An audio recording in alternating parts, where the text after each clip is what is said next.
पीपली के लघु चिड़ियाघर में मंगलवार शाम 3 डोलियां सजी। ये डोली दूल्हे और दुल्हन की तो नहीं थी, लेकिन शादी की डोली से कम भी नहीं थी। मौका था लघु चिड़ियाघर के शेर, गीत और शेरनी साक्षी के शावकों के नामकरण समारोह का। पीपली के लघु चिड़ियाघर में 2.25 महीने पहले पैदा हुए इन शावकों का नामकरण समारोह आयोजित कर किया गया। शेर, गीत और शेरनी साक्षी के एक बेटे और 2 बेटियों का नामकरण करने के लिए खुद वन मंत्री राव नरबीर मुख्य अतिथि के तौर पर पहुंचे। उन्होंने नर शावक का नाम अर्जुन और मादा शावकों का नाम गीता और सुधा रखा।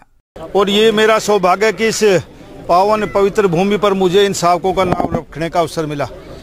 साल भर पहले शायद मैं इसमें आया था, इसका जीर्णोद्धार हुआ, जब इसका नामकरण इस पार्क का हुआ तब भी मुझे अवसर मिला था ये वन मंत्री के नाते। और आज भी ये मेरा सौभाग्य है कि इन शावकों के बीच में मुझे आने का अवसर मिला।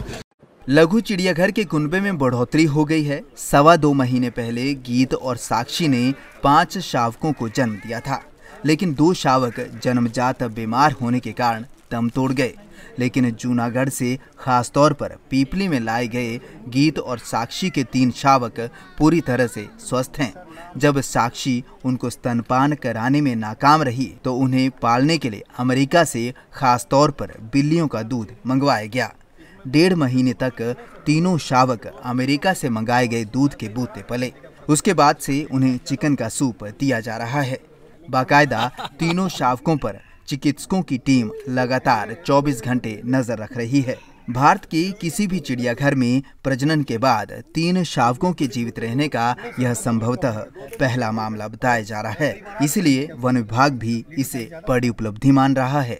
आज इनके नाम मंत्री जी ने रखे सर। मेल का नाम रखा है अर्जुन और दो मादा हैं, एक का सुधा और एक का गीता। वन विभाग करीब 6 महीने बाद इन शावकों को जू में आने वाले लोगों के लिए खुले में रखेगा। तब तक इन्हें खास किस्म के कैबिन में रखा जा रहा है।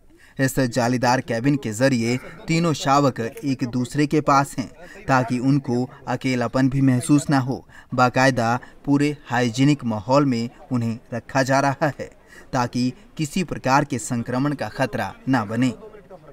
Bureau report, Punjab Kesari TV, Chandigarh.